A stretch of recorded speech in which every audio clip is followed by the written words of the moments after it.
बड़े ध्यान से सुनिए। जानते हैं, एक रैली में अरविंद केजरीवाल ने यह कहा था कि अगर मोदी और अमित शाह दोबारा 2019 में सत्ता में आ गए तो यह देश नहीं बचेगा, बर्बाद हो जाएगा, टुकड़े टुकड़े में देश हो जाएगा। हुआ क्या, बयान सुनिए। अगर मोदी और अमित शाह दोबारा 2019 में आ गए दोस्तों, ये देश नहीं बचेगा, ये इस देश को बर्बाद कर देंगे, ये इस देश के टुकड़े टुकड़े कर देंगे। देख रहे हैं ना, बड़े ध्यान से सुनिएगा दोस्तों। अफवाह नंबर 2, यही अरविंद केजरीवाल 2019 में यही कहते हैं कि अगर मोदी और अमित शाह की जोड़ी सत्ता में फिर से आ गई तो संविधान बदल देंगे, चुनाव बंद करा देंगे। सोचिएगा, पहले सुन लीजिए फिर सोचिए कि क्या 2019 के बाद चुनाव नहीं हुए। अगर मोदी और अमित शाह की जोड़ी 2019 में दोबारा बन गई दोस्तों, ये संविधान बदल देंगे, इस देश में चुनाव बंद करा देंगे। देख रहे हैं ना, सिर्फ बयान सुना रहा हूं। अफवाह नंबर 3, आइए राहुल गांधी का बयान सुनाता हूं। ये तो कहते हैं कि आने वाले समय में आपको हिंदुस्तान में आग लगी हुई दिखेगी। कैसे पता था इनको, ये भी सुन लीजिए। आने वाले समय में आपको दिखेगा हिंदुस्तान में आग लगेगी। देख रहे हैं ना। अब मैं आपको अफवाह नंबर 4, लालू यादव। 2015 में विधानसभा चुनाव का समय था दोस्तों। जानते हैं, लोगों को भड़का रहे थे कि आरक्षण खत्म हो जाएगा, मोदी जी और भागवत जी, बीजेपी सब आरक्षण खत्म कर देगी, यही बताते थे। बयान सुना रहा हूं, सुन लीजिए। ये मोहन भागवत आरएसएस हमारा आरक्षण खत्म करना चाह रही है। वो जातीय मीटिंग करता, सब जगह वो लोग करता। तो हमारा जो बाबा का दिया हुआ जो आरक्षण है, ये कौन होते हैं मोहन भागवत बीजेपी खत्म करने वाला? खत्म हो गया आरक्षण, सोचिए और फिर इस बयान को याद कीजिए। इसके बाद एक ओवैसी साहब है, उनका बयान सुनाता हूं। ये तो अलग ही लेवल पर खेलते हैं। बोलते हैं कि किसी दिन पार्लियामेंट में मुसलमान की मॉब लिंचिंग हो जाएगी। सुन लीजिए। याद रखो मेरी इस बात को, एक दिन आएगा जब भारत की पार्लियामेंट में किसी मुसलमान का मॉब लिंचिंग हो जाएगा। सुन लिए ना, बड़े ध्यान से सोचिएगा कि ये लोग बोलते हैं ना तो कोई पीछे देखने वाला भी नहीं होता है। कोई दूसरा इधर वाला बोल दिया ना तो केस दर्ज हो जाएगा, याद रखिए। अफवाह नंबर 6, ममता बनर्जी का एक बयान सुनाता हूं। क्या कहती हैं कि हम देश की रक्षा नहीं करेगा तो मतलब नेक्स्ट टाइम चुनाव ही नहीं होगा, ये कहती हैं। पहले भी कह चुकी हैं। आपको इनका एक लेटेस्ट बयान सुनाता हूं, सुन लीजिए। खून बहेगा बहने दो, लेकिन हम देश को, जनता को रक्षा करेगा, नहीं तो इंडिया नहीं रहेगा। अगर ये चुनाव में फिर वो लोग आ जाए तानाशाही गवर्नमेंट, तो नेक्स्ट देश में चुनाव ही नहीं होगा। सुन लिया ना आपने। अब आपको संजय राउत, बड़े तेज तर्रार आदमी है, उद्धव साहब के खास आदमी, इंडिया अलायंस के भी, ये तो अलग ही लेवल पर खेल रहे हैं। बोल रहे हैं कि चुनाव जीतने के लिए जो राम मंदिर का उद्घाटन होने जा रहा है तो उसमें लोगों को बुलाकर किसी एरिया में ट्रेन में पथराव होगा, आग के गोले छोड़े जाएंगे, दंगे भड़काए जाएंगे।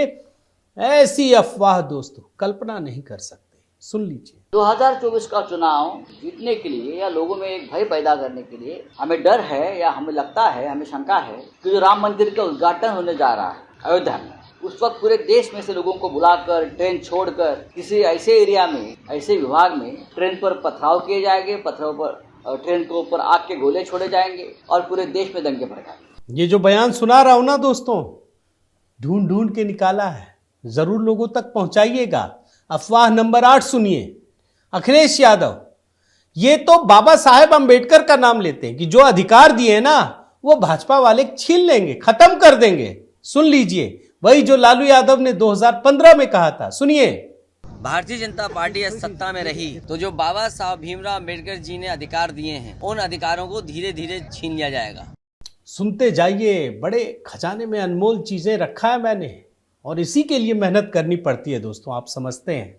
अफवाह नंबर 9 पर आइए। राघव चड्ढा बड़े खास हैं, आप शायद भूल गए होंगे। वैक्सीनेशन पर कैसे देशवासियों को गुमराह किया था, मोदी सरकार को बदनाम किया था। जानते हैं, कहते थे कि पूरी आबादी को 15 साल में लगेगा वैक्सीनेशन। पूछिएगा क्यों फैला रहे थे अफवाह, सुन लीजिए। जिस पर हम अपने देशवासियों का टीकाकरण कर रहे हैं, यदि इसी दर पे भारत देश आगे बढ़ता गया तो पूरे देश की आबादी को वैक्सीन करने में लगभग 15 साल लगेंगे। अब ये राघव चड्ढा के बाद एक बार फिर से केजरीवाल का बयान। ये तो माहिर हैं दोस्तों, इनके तो हजारों अफवाह निकल आएंगे, लेकिन फिर भी मैं चुनिंदा आपको सुना रहा हूं। इन्होंने 18 दिसंबर 2019 सीएए को लेकर देश को गुमराह किया, डराया।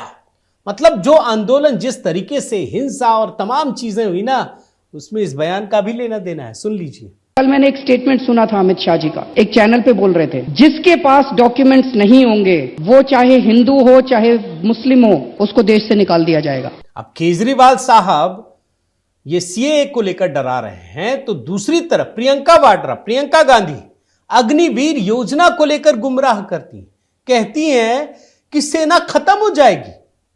आप सोचिए और सुन लीजिए क्या कहा उन्होंने। ऐसी स्कीम को दे दिया है जो इस देश के नवयुवकों को मार डालेगा, ऐसी स्कीम को जो इस देश की सेना जो हमारी देश की सुरक्षा करती है, जिनके सारे तमाम जो यहाँ पे भी आप खड़े हैं, आप सरहद पर जाकर सुरक्षा करते हैं, ऐसी स्कीम है जो इस सेना को खत्म कर देगा।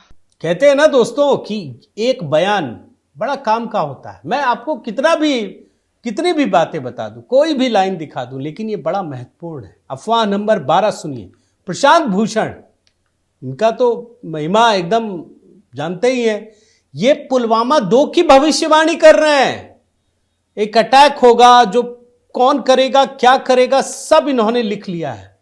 अब तो समय भी आ गया है, ये याद रखना बड़ा जरूरी है, सुन लीजिए। पुलवामा 2 जो होगा वो अयोध्या मंदिर पर कोई अटैक होगा जो कि जैश ए मोहम्मद या अलकायदा द्वारा होगा या करवाया जाएगा। आइए अफवाह नंबर 13। राहुल गांधी, ये रिजर्वेशन को लेकर इन्होंने भी लोगों को भड़काया कि ये खत्म करना चाहती है बीजेपी। कभी खत्म की क्या? 9.5 साल हो गए, पूछिएगा सवाल। बीजेपी और आरएसएस के डीएनए में, उनके डीएनए में रिजर्वेशन जो है उनको चुभता है और वो किसी ना किसी तरीके से उसको खत्म करना चाहते हैं। अब आपको ललन सिंह का भी सुना देते हैं। ये तो बड़े खास रहे नीतीश कुमार के, और ये जनाब अति पिछड़े और पिछड़े को जाकर बताने की बात करते थे कि आरक्षण व्यवस्था खत्म हो जाएगी। ये पूरा कुनबा कैसे करता था, ये बयान इसलिए सुना रहा हूं दोस्तों, ताकि आज आप खड़े हैं जब 2024 में, तो आपको पता तो चले कि क्या आरक्षण खत्म हो गया। सुन लीजिए। जनता दल यूनाइटेड और महागठबंधन अति पिछड़े वर्ग के बीच जाएगी और अति पिछड़े वर्ग को ये बताएगी कि भारतीय जनता पार्टी की केंद्र की सरकार ने किस तरह साजिश किया आरक्षण व्यवस्था को समाप्त करने। देख लिया आपने। अब मैं अरविंद केजरीवाल का एक ऐतिहासिक बयान, आपने इससे पहले कभी नहीं सुना होगा, मैं दावे के साथ कह रहा हूं, क्योंकि मैं रिसर्च करके ये मैंने निकाला है। 2014 के चुनाव में ये जनाब चुनाव लड़ रहे थे प्रधानमंत्री मोदी के खिलाफ वाराणसी में, और 25 मार्च 2014 का बयान सुनाता हूं। वाराणसी के किसानों को ये भड़का रहे थे कि अगर मोदी जी जीत गए तो आपकी जमीन बचेगी नहीं, सबका छीन लिया जाएगा। 2014 में क्या 9.5 साल में आपको ऐसा कुछ दिखा? इनको तो घेर कर सवाल जरूर पूछना चाहिए कि आपने ये झूठ क्यों बोला, क्यों अफवाह फैलाई आपने। सुनिए। वाराणसी के किसानों को बताने के लिए आया हूं कि अगर आपने मोदी जी को वोट दे दिया तो आपकी जमीनें नहीं बचने वाली है। सुन लिया आपने। अब अफवाह नंबर 16 भी सुनाता हूं, यह भी केजरीवाल से जुड़ा है। ये जनाब क्या कुछ कहते हैं आपको पता होना चाहिए। बुलेट ट्रेन की बात हो रही थी, तो ये तो ऐसे घटिया इंजीनियर और जो भी आप कह सकते हैं, ये गुणा भाग दिखाते हैं ना। और जानते हैं क्या बोल रहे थे? मुंबई से अहमदाबाद तक का एक आदमी का किराया 75,000 रुपये होगा। सुनिए और याद रखिए, 75,000 किराया।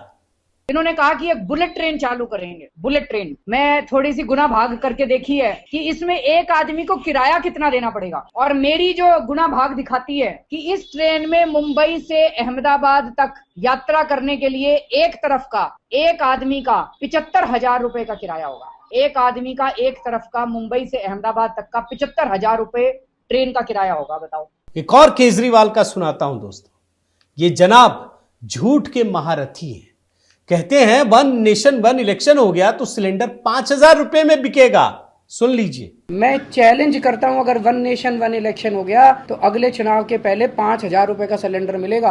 अब ऐसे बयानों पे मैं क्या कहूं, कुछ भी बोल दीजिए। हम लोग बचपन में सुनते थे ना कि अंडे को अगर रेलगाड़ी गुजर रही हो सीधा खड़ा कर दें तो कुछ नहीं होगा। अरे भाई खड़ा ही नहीं होगा तो होगा कैसे?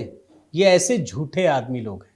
एक और अफवाह नंबर 18, रंजीत रंजन कांग्रेस की नेता, जब 200 रुपये चुनाव में घटाए गए थे ना सिलेंडर के दाम, चुनाव नहीं, चुनाव से काफी पहले, तो ये कहने लगी कि चुनाव के बाद ये 1400 रुपये हो जाएगा। हुआ क्या? सुन लीजिए बयान। अभी 200 रुपए घटाए हैं और चुनाव के बाद मैं अभी आपसे दावा करती हूँ कि ये 1400 रुपए गैस सिलेंडर जाएगा। देख रहे हैं ना, ये कांग्रेसी फितरत है दोस्तों। अफवाह नंबर 19 पे आइए, और मैं राघव चड्ढा जो केजरीवाल के करीबी हैं, ये संसद के भीतर कह रहे थे कि 2023-24 का जब बजट प्रेजेंट किया जाएगा तो आर्थिक विकास की दर 5% से नीचे होगी। बयान निकाला मैंने, पहले बयान सुनाता हूं, सुन लीजिए। मुझे बड़े दुख से कहना पड़ रहा है कि जब वित्त मंत्री जी फरवरी में वित्तीय वर्ष 23-24 का बजट प्रेजेंट करेंगी तब भारत की चौथी तिमाही की आर्थिक विकास दर 5% से भी नीचे होगी, which is unprecedented in recent time sir.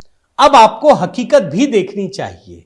क्या लिखा है देखिए, आर्थिक सर्वेक्षण 2022-23 का सारांश। इसमें लिखा है कि 2023-24 के दौरान भारत की जीडीपी विकास दर 6 से 6.8% रहेगी। क्या कहेंगे? ये झूठे हैं ये लोग, ये कुछ भी कह सकते हैं। आइए अफवाह नंबर 20, सतपाल मलिक। आजकल तो जानते हैं किस तरह के राग ये छेड़ रहे हैं। ये भी डराने के लिए कहते हैं कि कुछ ना कुछ तो होगा, मंदिर पे हमला, बीजेपी नेता की हत्या, एलओसी पार, कुछ तो होगा।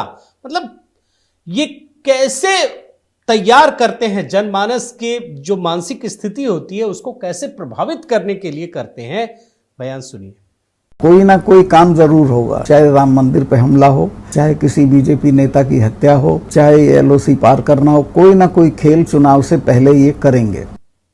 अब एक आखिरी अफवाह भी सुना देता हूं। वैसे तो ये गिनती तो दोस्तों 100 से ज्यादा जाएगी, लेकिन फिर भी मैंने 21 छांट कर निकाले हैं। राहुल गांधी का बयान, जो ये बोलते हैं दोस्तों कि भारत एक अच्छी जगह नहीं है, बस एक चिंगारी और शुरू। और कई बार तो हमने देखा है कि किस तरीके से भड़काया गया। ये भी बहुत बड़ा अफवाह है, सुन लीजिए। India is not in a good place, you need one spark and we will be in big trouble. देखा आपने दोस्तों। और याद रखिए 2024 का चुनाव नजदीक है, इसलिए ये पुराने बयान सुनने जरूरी है। कई बार हम इग्नोर कर देते हैं, हमें लगता है अरे ठीक है बोलने दो, उससे क्या होता है। नहीं, इसी बोलने से होता है दोस्तों। झूठ को आप बोलते रहिए तो वो झूठ लोगों के दिलो दिमाग में पहुंच जाता है। लेकिन ये लोग क्या है कि पहले माहौल बनाते हैं, खराब करते हैं, जनमानस तैयार करते हैं और फिर अपने इकोसिस्टम के जरिए इसको भड़काते हैं। इसीलिए ये बयान आपके सामने रखने का प्रयास किया, छांट कर। न्यूज तो आप देखते ही हैं दोस्तों, लेकिन न्यूज के पीछे की जो लंबी कहानी है वो देखना भी जरूरी है। उम्मीद है आपको पसंद आया होगा दोस्तों। आप लोगों तक पहुंचाइए, इसे वायरल कीजिए, इसे डाउनलोड करके पहुंचाइए, ताकि पता चले कि इन लोगों ने क्या कुछ कहा है। और अपना प्रेम और सहयोग बनाए रखिए। इस वीडियो को लाइक कीजिए, सब्सक्राइब कीजिए, कमेंट कीजिए और इस बेल आइकन को भी प्रेस कीजिए। जिन लोगों ने सब्सक्राइब नहीं किया है वो पहुंचाइए, क्योंकि इसीलिए मैं आप लोगों के बीच इतनी मेहनत करता हूं। बहुत बहुत धन्यवाद दोस्तों, नमस्कार।